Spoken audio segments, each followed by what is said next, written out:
محاور هامة في فهم الدراسات الاجتماعية. النهارده مجموعة أصدقاء التاريخ هنقدم لكم مسرحية عن محاور هامة متحف في قرية ميت الرخم. هنتكلم عن أول محور في فهم الدراسات الاجتماعية وهو خطوط الطول ودوائر العرض والطريق.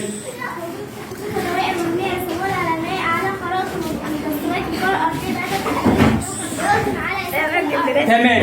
يبقى زميلتكم قالت لنا محور هام في فهم الدراسات الاجتماعيه وعاملين انشطه عن المحاور دي. نيجي بقى على محور اخر مهم في فهم الدراسات الاجتماعيه وهو الوحده الثانيه. اتفضلي.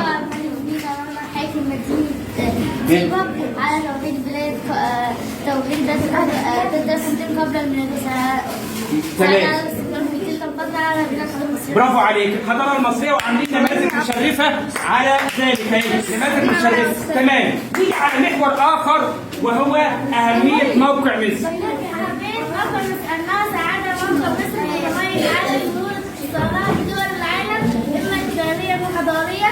عبر التاريخ خاصة بعد فتح قناة السويس للملاحة. تمام. يبقى موقع مصر للملاحة عايزين لكم محور هام وهي الوحدة الأولى. اتفضل قولي. تعالى ظهري كده براحتك. الأقاليم مصر والكونات والنسائي وهم الشمال في الوجه الوحدي ومنطقة الجنوب في الوجه الجنوبي.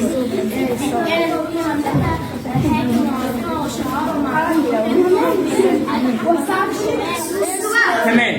ماشي. ونجحت في محور هام اللي هو الوحدة الأولى. شكرا. أهمية. اتفضلي. عايزة تقولي إيه تاني؟ اتفضلي قول كملي. منطقة الشمال في توحيد مصر تحت حكمها وأخذت مدينة عين شمس حاليا. ماشي. تمام كده. عاصمة عين شمس حاليا. ننتقل لمحور هام وهو مهم جدا في دراسة التغيرات المناخية وهو تعريف المناخ.